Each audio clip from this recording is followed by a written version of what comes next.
আমার এই যে বইটা আপনারা দেখতে পাচ্ছেন, যেটা রোহিঙ্গাদের উপর লেখা, রোহিঙ্গার অঙ্গ, এবং এই বইটি যখন আমি লিখি 2018 সালে, তখন প্রথম প্রথম রোহিঙ্গারা বাংলাদেশে এসছে, এবং আমরা এই সমস্যাটা তখন ফেস করছিলাম, এবং এই সমস্যাটা কেন সৃষ্টি হয়েছে এইটার বিস্তারিত নিয়ে আমি এই বইটা লিখেছিলাম।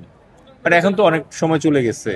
2025 সালে রোহিঙ্গা সংকট বাংলাদেশে যেটা আছে, এটা অত্যন্ত বিপজ্জনক।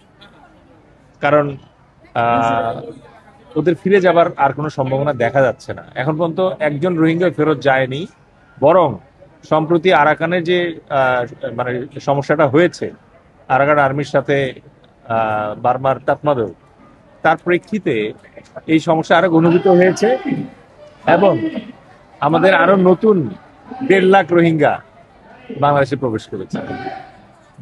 আশঙ্কা যেটা, সেটা হচ্ছে ডক্টর মোহাম্মদ ইউনূস চেষ্টা করেছেন, এবং অন্যান্য অনেকভাবে চেষ্টা করা হচ্ছে, কিন্তু বাস্তবতা হলো একজন রোহিঙ্গাও কিন্তু বাংলাদেশ থেকে ফেরত যায়নি, এবং আশঙ্কাটা হলো যে ভবিষ্যতে ফেরত যাবে বলে মনে হচ্ছে না। তাহলে যদি ফেরত না যায়, তাহলে এই 13 লাখ রোহিঙ্গাকে আমরা কি করব? আমরা কি দিনের পর দিন এই ক্যাম্পে রাখবো? রাখা সম্ভব না। এই বছরই অলরেডি ট্রাম্পের সিদ্ধান্তের কারণে তাদের বাজেট $12 থেকে নেমে $6 নেমে আসছে। মাত্র 30% টাকায় জমির মালিক হয়ে নতুন বাংলাদেশের গড়ে তোলার স্বপ্ন দেখা বাংলা বসতি। ওরা তখন না খেয়ে মারা যাবে, এবং এই অনাহারে যখন থাকবে, তো ওরা আস্তে আস্তে কক্সবাজার দখল করে ফেলবে, কক্সবাজারের পরে চট্টগ্রাম দখল করে ফেলবে, পার্বত্য চট্টগ্রামের দিকে পা বাড়াবে। সুতরাং রোহিঙ্গাদের যে সংকট, এটা আমাদের জাতীয় সংকট, আমাদের একটা বিরাট রকমের নিরাপত্তা ঝুঁকি, এবং এই ঝুঁকি যদি আমরা অত্যন্ত দ্রুত এবং অত্যন্ত কার্যকরভাবে সমাধান করতে না পারি, তাহলে এমনকি রোহিঙ্গাদের কারণে আমাদেরকে কিন্তু কক্সবাজার এলাকা ছেড়ে দিতেও হতে পারে। যখন রোহিঙ্গারা আমাদের দেশে ঢুকলো, তখন যদি আমাদের 6টা মাল্টি রোল বিমান থাকতো, তাহলে একটা রোহিঙ্গাও ঢুকতো না আমাদের ছিল না তো। তখন আমাদের একটা মাত্র বিমান আকাশে উঠতো, মিগ, একটা বিমান, আর তার বিনিময়ে ওদের ছিল 30টা বিমান। এখনো কি খুব একটা পরিবর্তন হয়েছে পরিস্থিতি? শুনলাম যে 20টা জেট-10C বিমান আসছে।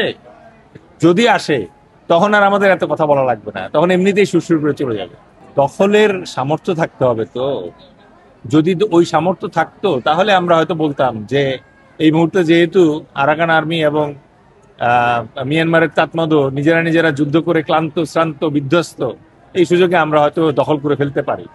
কিন্তু আমরা তো পারবো না, আমাদের সামর্থ্য তো নাই। আগে আমাদের এই সামর্থ্য অর্জন করতে হবে।